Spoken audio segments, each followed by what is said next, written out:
The rain came down in sheets that evening, relentless and unyielding, as if the sky itself was trying to wash away the world below. I stood by the window, watching the water pool in the gutters, my fingers absently tracing the edge of the curtain. The house felt suffocatingly empty, even though it had been my home for over 2 decades. My husband, Richard, was away again, another business trip, another excuse to leave me behind. His absence wasn't new. It had become a pattern like clockwork. Yet tonight, the silence of the house seemed louder than ever, pressing against my chest until I could barely breathe. I should have been used to it by now. After all, this was our life, Richard consumed by his work, me left to fill the void with routines that felt more hollow with each passing day. But loneliness has a way of creeping up on you when you least expect it, seeping into the cracks of your carefully constructed facade until it becomes unbearable. That night, it wrapped itself around me like a second skin, pressing down until I could barely move, let alone think clearly. It was then that I saw him, a figure huddled under the awning of the corner store across the street. His clothes were soaked through, clinging to his lean frame, his dark hair plastered to his face. Despite the storm raging around him, there was something about the way he held himself that caught my eye. Maybe it was the defiance in his posture, the way he refused to bow completely to the elements. Or maybe it was the flicker of vulnerability I glimpsed beneath the surface, a silent plea for help that tugged at something deep within me. Before I could talk myself out of it, I grabbed an umbrella from the hall closet and stepped outside. The cold rain bit at my skin where the umbrella didn't shield me, but I barely noticed. My feet carried me across the street, almost of their own accord, drawn to this stranger who seemed so out of place yet strangely familiar. As I approached, I realized he was younger than I'd first thought, perhaps in his early 20s, and there was a quiet intensity in his gaze that made my breath catch. "Are you all right?" I asked, my voice barely audible above the pounding rain. He looked up, startled, his dark eyes meeting mine. For a moment, neither of us spoke. Then he shook his head, his lips trembling slightly, just waiting for the rain to stop. He said, his voice rough and worn, like someone who hadn't spoken in days. But it wasn't just the rain. I could see it in the way his shoulders slumped, in the faint tremor of his hands. This wasn't someone who could simply wait out the storm. "You can't stay out here like this," I said firmly, surprising even myself. "Come inside." He hesitated, his gaze searching mine as if trying to gauge whether I was serious. Finally, he nodded, rising unsteadily to his feet. "Thank you," he murmured. "My name's Carlos." "I'm Diana," I replied, gesturing for him to follow me. As we walked back to the house, the sound of his soaked shoes squelching against the pavement filled the silence between us. I didn't know what had possessed me to invite him in, but something about him, the rawness of his presence, the fragility beneath his hardened exterior, felt impossible to ignore. And as we stepped into the warmth of my home, I couldn't shake the feeling that this moment would change everything. The rain continued to fall in relentless sheets, the sound of it drumming against the pavement almost deafening. I held the umbrella as steadily as I could, but the wind whipped at its edges, sending cold droplets scattering onto my arms and face. Still, I kept walking, Carlos trailing behind me like a shadow. His steps were slow and deliberate, weighed down by more than just the waterlogged clothes clinging to his frame. "Are you all right?" I asked again, my voice barely audible above the pounding rain. The question felt inadequate, even foolish given the circumstances, but it was all I could manage. He looked up, startled, his dark eyes meeting mine for the first time since we'd begun our short journey back to the house. For a moment, neither of us spoke. Then he shook his head, his lips trembling slightly, just waiting for the rain to stop. He said, his voice rough and worn, like someone who hadn't spoken in days. But it wasn't just the rain. I could see it in the way his shoulders slumped under the weight of whatever burden he carried, in the faint tremor of his hands that betrayed an exhaustion deeper than physical fatigue. This wasn't someone who could simply wait out the storm. Whatever had brought him here, to this corner of the street on this particular night, ran far deeper than the weather. "You can't stay out here like this," I said firmly, surprising even myself.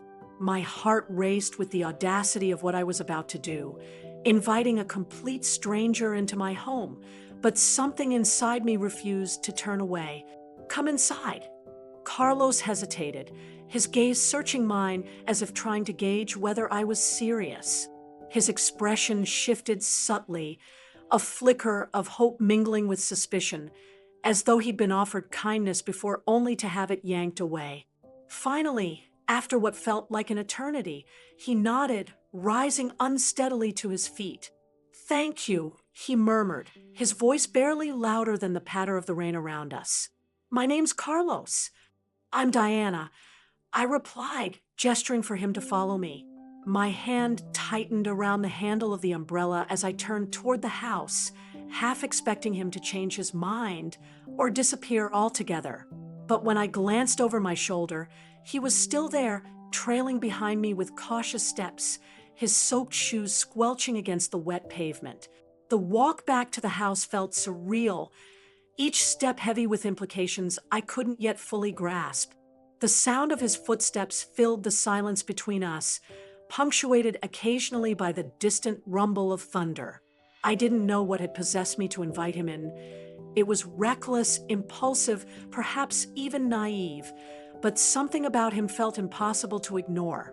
There was a rawness to his presence, a vulnerability beneath the hardened exterior that resonated with something deep within me. Maybe it was the loneliness I'd been feeling lately, the suffocating emptiness of the house when Richard was away. Or maybe it was simply the human instinct to reach out, to offer shelter to someone clearly in need. As we approached the front door, I fumbled with my keys, my fingers trembling despite my best efforts to steady them. When the lock finally clicked open, I pushed the door wide and stepped aside, gesturing for Carlos to enter. He hesitated briefly before crossing the threshold, his movements tentative, as if unsure whether he truly belonged in this space.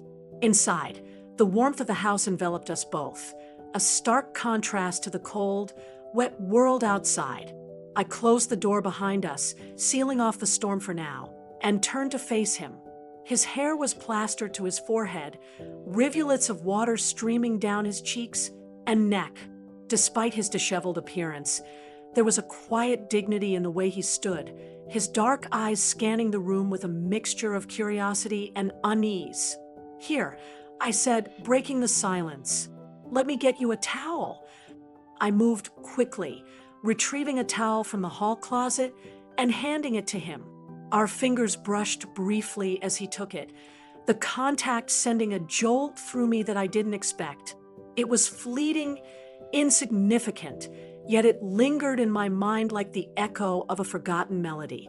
"Thank you," Carlos said again, his voice softer this time, almost hesitant. He began drying his hair, his movements awkward but deliberate, as if unused to such simple acts of care. I watched him for a moment, my thoughts racing ahead to what came next. What had I done? Inviting him in was one thing. Figuring out what to do now was another entirely. Yet as I stood there, watching him wrap the towel around his shoulders, I realized that turning back wasn't an option. Something about this moment, about him, felt inevitable, as if the storm had led us here for reasons I couldn't yet understand. And so, without fully knowing why, I found myself saying, "You should take a hot shower. It'll help." Carlos looked at me, his brow furrowing slightly, as if weighing the sincerity of my words. After a pause, he nodded. "Okay, thank you." As he disappeared down the hallway toward the bathroom, I exhaled sharply, leaning against the wall as the reality of the situation settled over me. I had no idea how this decision would change everything, or if it even would, but one thing was certain. The storm outside wasn't the only force shaping the night ahead. Inside, The warmth of the house seemed almost jarring after the cold, wet streets. I handed him a towel and pointed toward the bathroom. "Take a hot shower. It'll help." The words felt inadequate, but they were all I could manage in that moment. As he disappeared down the hallway, I busied myself with tidying up the kitchen, trying to steady my racing thoughts. What had possessed me to invite this stranger into my home? And why did his presence feel so unsettlingly familiar? When Carlos emerged from the bathroom, dressed in an old sweatshirt and sweatpants that were far too small for him, I couldn't help but notice the transformation. The dirt and grime were gone, revealing a young man whose features carried both strength and sorrow. His dark hair was damp, curling slightly at the edges, and his eyes, those piercing, searching eyes, seemed even more intense now, unobscured by the weariness of the storm. For a moment, neither of us spoke. He stood there awkwardly, clutching the towel around his neck like a lifeline, as if unsure what to do next. "You must be hungry," I said, finally breaking the silence. My voice sounded strange to my own ears, softer than I intended. He nodded hesitantly, his gaze flickering between me and the floor. "Yeah, I guess I am." I gestured toward the kitchen table. "Sit. I'll make you something quick." As I moved about the kitchen, scrambling eggs and toasting bread, I could feel his eyes on me, watching every movement. It wasn't intrusive or uncomfortable. It was just present, like the weight of his attention filled the room. When I set the plate in front of him, he looked up at me, his expression unreadable. "Thank you," he murmured, his voice low but sincere. We talked as he ate, a simple meal of scrambled eggs and toast, but the conversation felt deeper than the words themselves.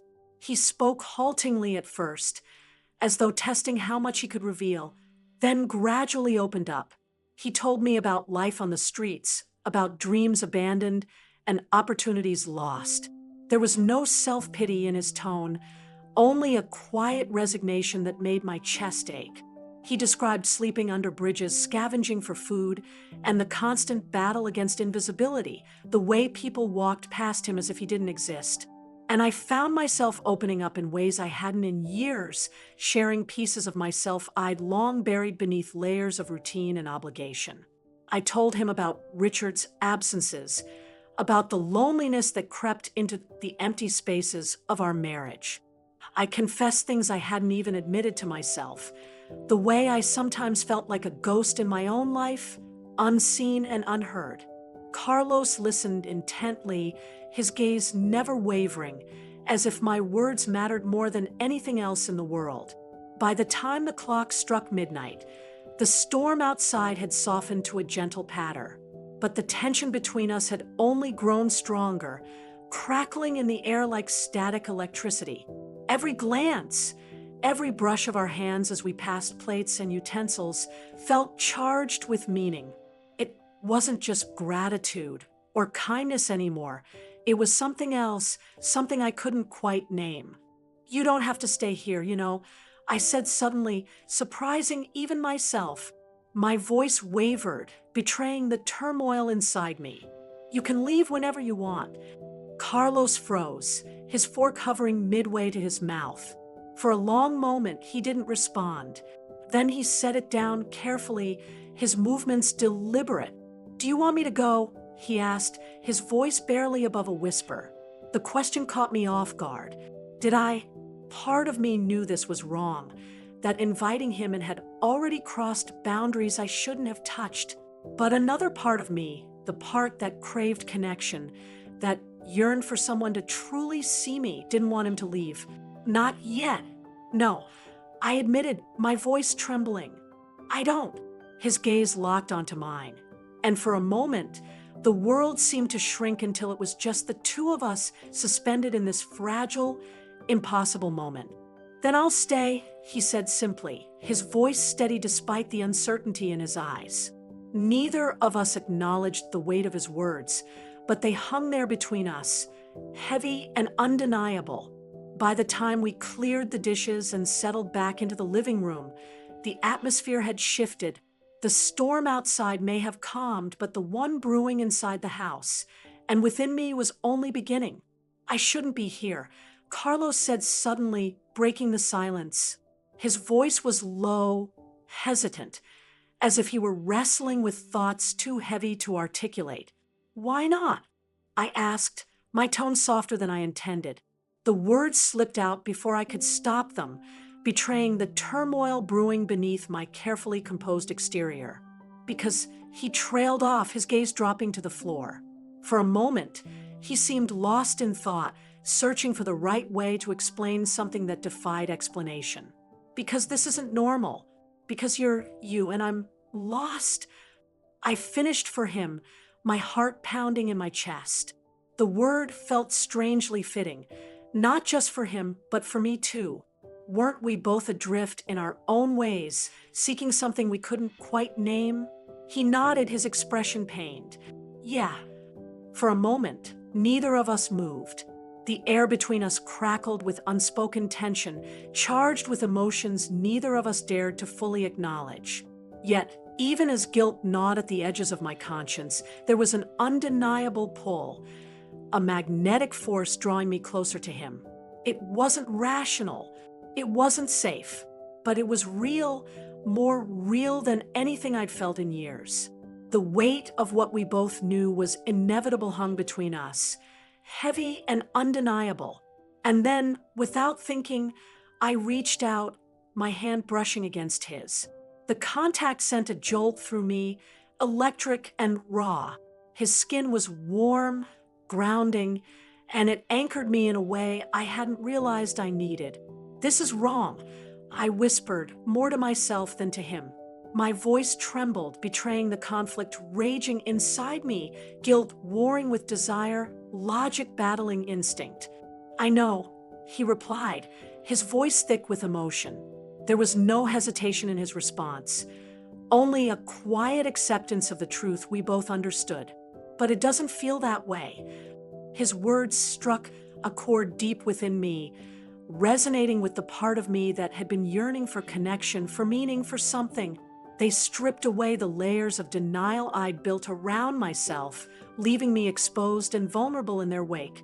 And before I could second-guess myself, before reason could intervene, I leaned in, my lips finding his in a kiss that was equal parts tender and desperate.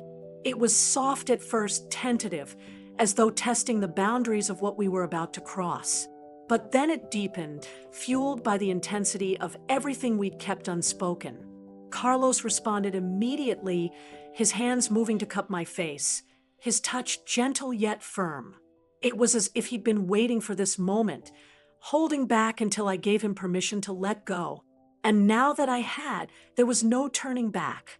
The world outside faded away, replaced by the heat of his body, the taste of his lips, the intoxicating scent of rain still clinging to his skin. Every nerve in my body came alive, tingling with a mixture of fear and exhilaration. This was reckless, dangerous, and so very wrong. But in that moment, none of that mattered. All that existed was the two of us, suspended in a fragile bubble of time where nothing else could intrude. When we finally broke apart, both of us were breathing heavily, our foreheads pressed together as we tried to steady ourselves. I opened my mouth to speak, to say something, anything that might make sense of what had just happened. But no words came. How could they? There was no language capable of capturing the complexity of this moment, the collision of guilt and longing, of wrongness and inevitability. Instead, I simply looked at him, searching his eyes for answers I wasn't sure existed. What I found there mirrored my own emotions, a storm of conflicting desires, of wanting to run and wanting to stay, of knowing we should stop but being unable or unwilling to do so. We shouldn't, I murmured finally, though the protests sounded weak even to my own ears. No, he agreed, his voice barely above a whisper. But neither of us moved. Neither of us pulled away. In the end, it wasn't about should or shouldn't.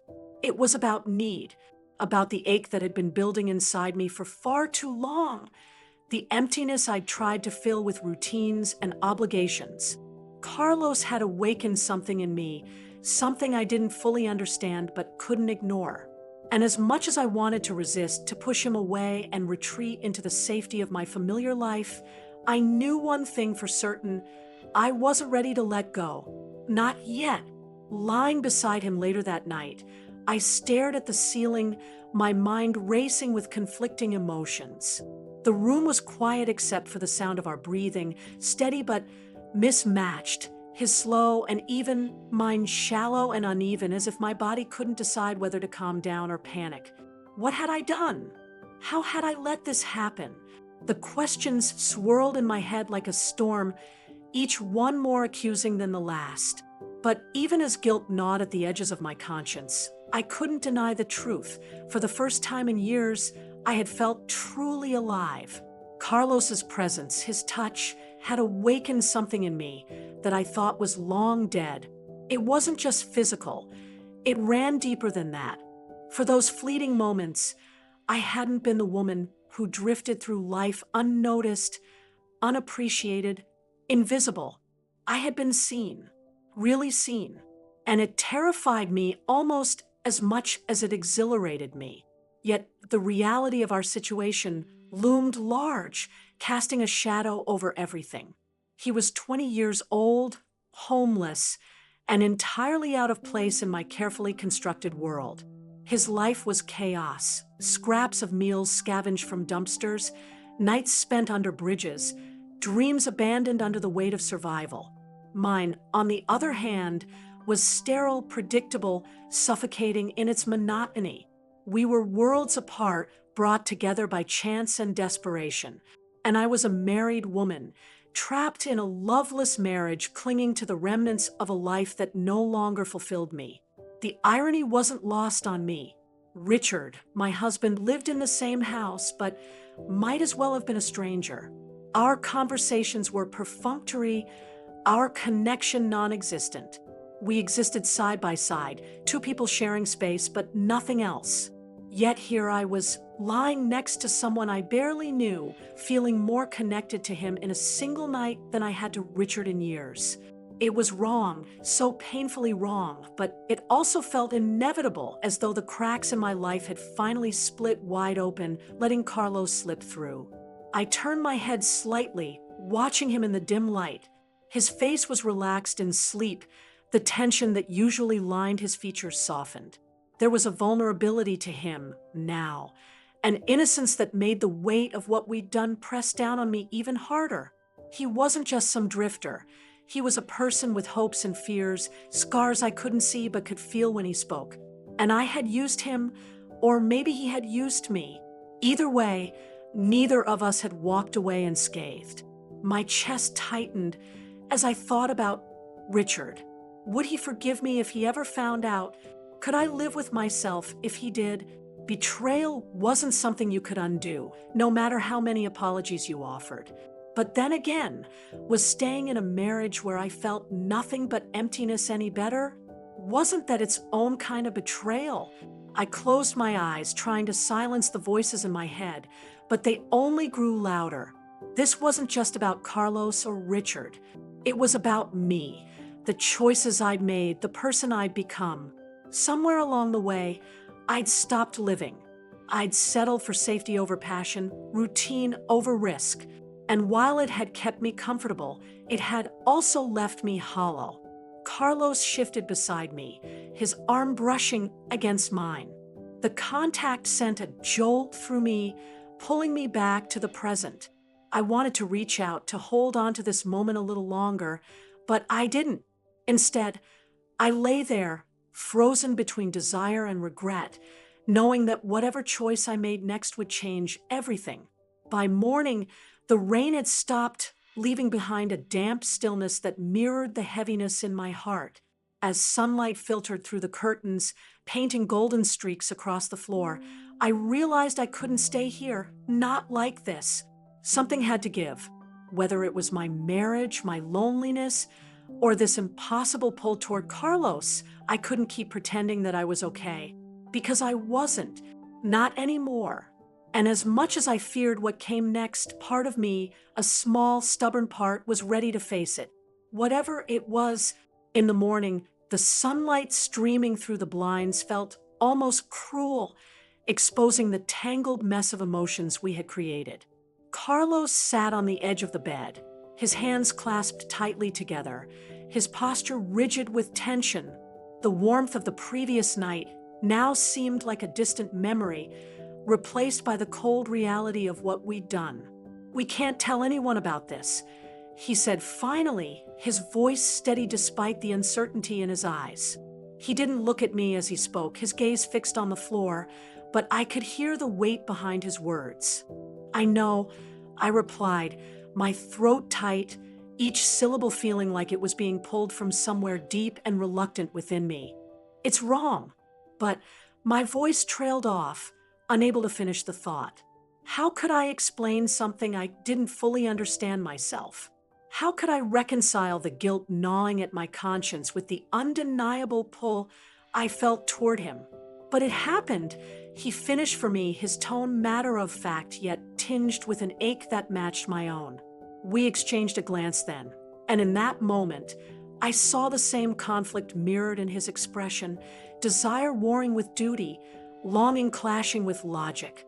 Neither of us regretted what had transpired. How could we, when it had awakened parts of ourselves we'd long buried? But we both understood the gravity of it, the way our actions would ripple outward, touching lives beyond just ours. "I don't want to hurt anyone," I admitted, my voice trembling as the enormity of the situation pressed down on me. Richard's face flashed in my mind, his absent smile, his distracted glances. For all his flaws, he didn't deserve this betrayal. And yet, here I was sitting in the aftermath of something I couldn't undo. "Neither do I," Carlos said softly, his words cutting through my spiraling thoughts. His voice carried a quiet conviction, a sincerity that made my chest tighten. "But I also don't want to pretend it didn't mean anything." His admission caught me off guard, forcing me to confront the truth I'd been trying so desperately to ignore. It had meant something, not just to me, but to him too. This wasn't some fleeting moment of weakness or reckless indulgence. It was deeper than that, more profound, and far more dangerous. For a long moment, neither of us spoke. The silence between us was heavy, charged with unspoken fears and desires. Outside, the world continued its indifferent march forward, the hum of cars passing, birds chirping, but inside, time seemed to stand still. Every breath felt deliberate, every movement weighted with meaning. Finally, I broke the quiet. "What do we do now?" My voice was barely above a whisper, fragile and uncertain. Carlos turned to face me then, his dark eyes searching mine as if seeking answers I wasn't sure I had. "I don't know," he admitted, his shoulders slumping slightly under the burden of our shared secret. "But we have to be careful. If anyone finds out," he didn't need to finish the sentence. The implications hung in the air, stark and suffocating. I nodded, swallowing hard against the lump in my throat. "We'll figure it out," I said, though the words felt hollow even as they left my lips. How could we possibly navigate something so fraught with risk and consequence?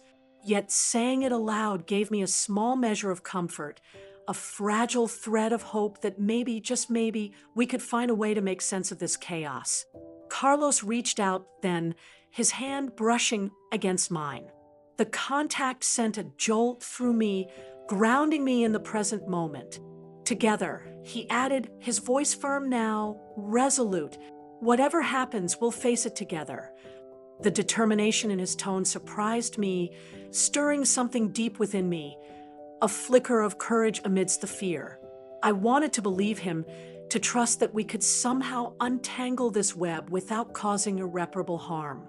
But the road ahead was shrouded in shadows, and I couldn't shake the feeling that no matter how cautiously we moved, the consequences would catch up to us eventually.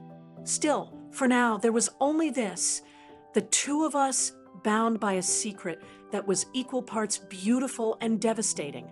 As the sunlight continued to spill into the room, casting golden streaks across the rumpled sheets, I allowed myself a brief moment of clarity. Whatever came next, whatever choices lay before us, one thing was certain: we were in this together. And perhaps, for now, that was enough. Over the next few days, Carlos stayed with me, helping around the house in ways that felt almost natural. He fixed a leaky faucet, carried groceries inside, and even helped me sort through some old boxes I'd been meaning to organize for months. The rhythm of our shared tasks created an illusion of normalcy, as if we were simply two people navigating life together without any complications.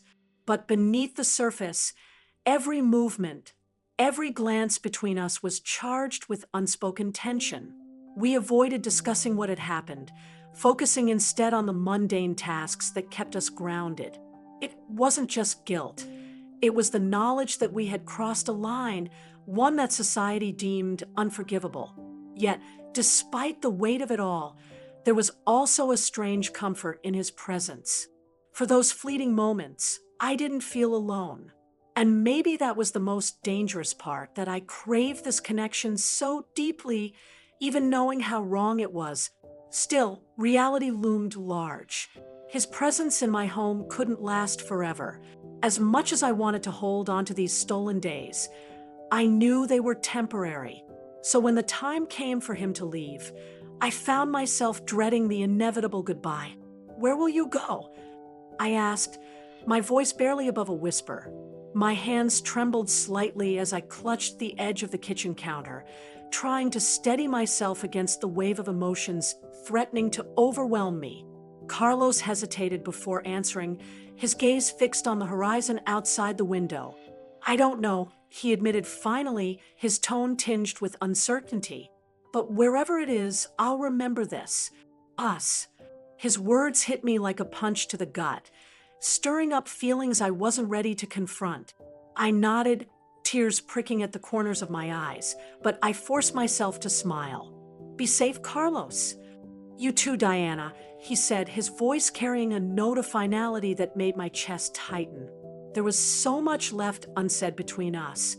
Regrets, fears, promises we both knew we couldn't keep, but neither of us voiced them. Instead, we let the silence speak for us, heavy with everything we couldn't put into words. He turned to leave then, grabbing his worn backpack from where it rested by the door. For a moment, I thought about stopping him, about saying something, anything that might change his mind. But what could I say? That I wanted him to stay, even though I had no right to ask? That I cared about him more than I should, given the circumstances? No, some things were better left unspoken. As he walked away, disappearing into the crowd beyond my front gate, I realized that while our paths might never cross again, the impact of that single night would stay with me forever. It wasn't just the physical act or the intimacy we'd shared. It was the way he'd made me feel alive again, like someone who mattered. Someone worth seeing, worth hearing. The house felt emptier after he was gone, the quiet pressing down on me in a way it hadn't before.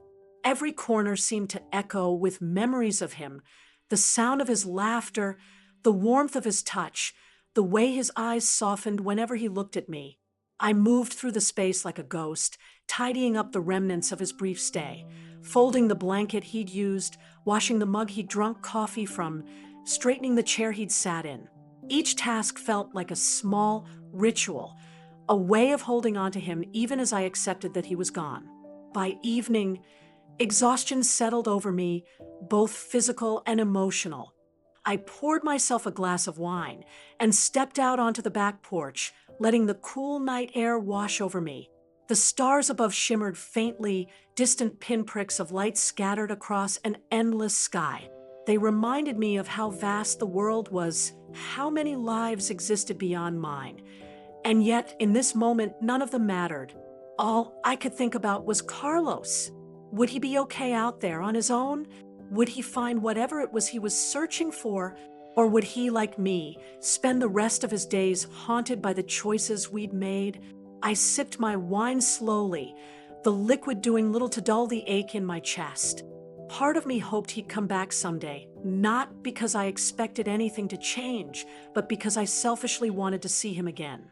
to hear his voice, to feel the warmth of his presence one last time. But deep down, I knew that wasn't possible. What we'd shared was fleeting, a moment suspended in time that could never be recaptured.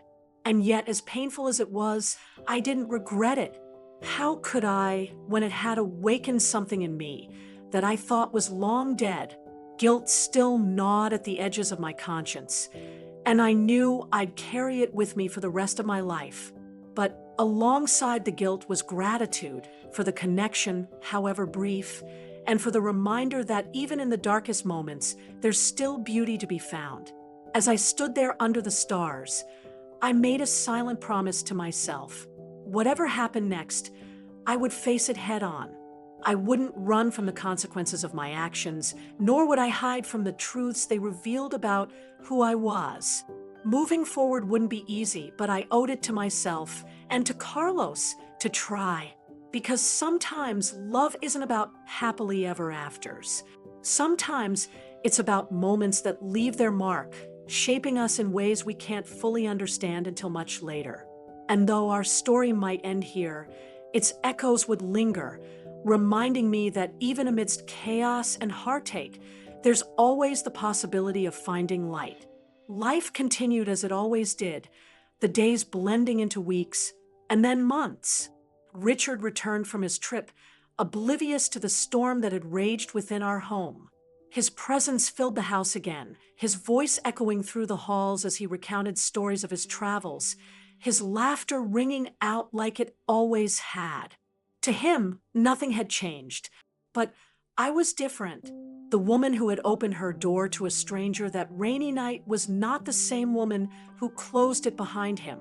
Every glance at Richard, every shared meal or quiet evening on the couch, felt heavy with the weight of my secret. It wasn't just guilt, it was awareness. Awareness of how far apart we had grown, how much of myself I had buried in the name of maintaining appearances. And yet, there was no denying the comfort of familiarity, the safety of routine.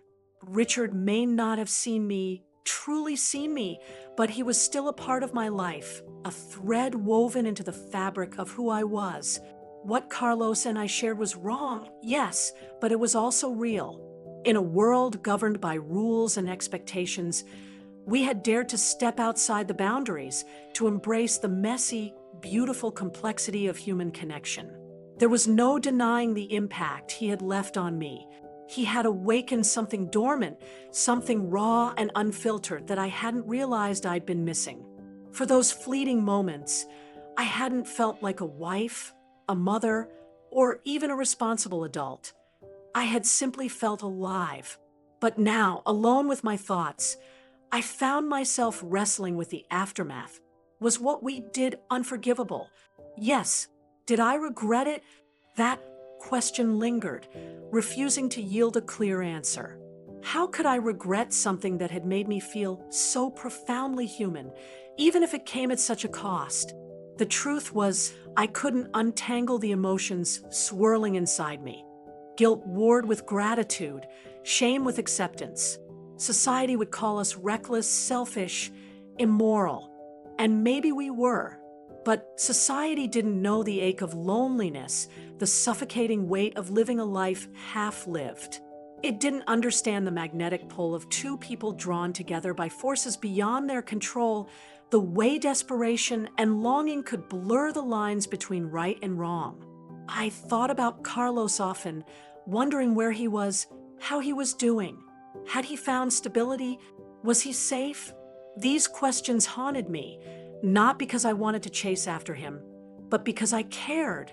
Because for a brief moment, our lives had intersected in a way that mattered. And though I knew I might never see him again, I carried him with me, in the way I looked at the rain-soaked streets, in the quiet moments when the house was still, in the fragments of courage he had inspired in me. Richard noticed none of this, of course. Or if he did, he said nothing. Perhaps he assumed my introspection was born of stress or fatigue, the natural ebb and flow of life. If only he knew how close I had come to shattering the delicate balance we called our marriage. But telling him would serve no purpose other than to wound him, to unravel the threads of a life we had built together, however imperfectly. Some truths are better left unsaid, buried beneath layers of silence and self-preservation. And yet, despite the secrecy, I couldn't help but feel a strange sense of peace. Not absolution, never that, but an acknowledgement of the complexity of human bonds. Love, desire, need, they weren't neat categories that fit neatly into boxes. They spilled over, tangled together, defied logic and reason. What Carlos and I had shared wasn't love, not in the traditional sense. It was something else entirely, something raw and untamed, fleeting yet unforgettable. As the months passed, I began to see my reflection in the mirror differently. The lines on my face seemed less like marks of aging and more like evidence of survival. I had faced a storm and emerged on the other side, battered but intact. I wasn't proud of everything I had done, but I was learning to accept it. Life wasn't black and white. It was shades of gray, each decision layered with nuance and consequence. One evening, as I sat on the porch watching the sun dip below the horizon, I allowed myself to reflect on the journey I had taken, not just physically but emotionally. The woman I had been before Carlos entered my life was someone I barely recognized anymore. She had been afraid, complacent, resigned to a fate she didn't fully believe in. But the woman sitting here now, gazing at the sky streaked with hues of orange and pink, was someone new, someone stronger. I didn't have all the answers. Maybe I never would. But I knew one thing for certain. Sometimes the most profound moments are the ones we least expect. They don't come wrapped in ribbons or announced with fanfare. Instead, they slip into our lives quietly, disguised as strangers on rainy nights or whispered confessions under starlit skies. They challenge us, change us, leave imprints on our souls that linger long after they're gone. Carlos had been one of those moments for me, a chapter one couldn't erase, nor would I want to, because in stepping outside the boundaries, in embracing the chaos of human connection, I had discovered a truth I might otherwise have missed, that life is messy, unpredictable, and achingly beautiful. And sometimes, the choices that seem the most wrong are the ones that teach us the most about ourselves. As the stars began to appear, one by one, I leaned back in my chair and let the cool night air wash over me. The past was behind me, the future uncertain. But for now, in this moment, I was content.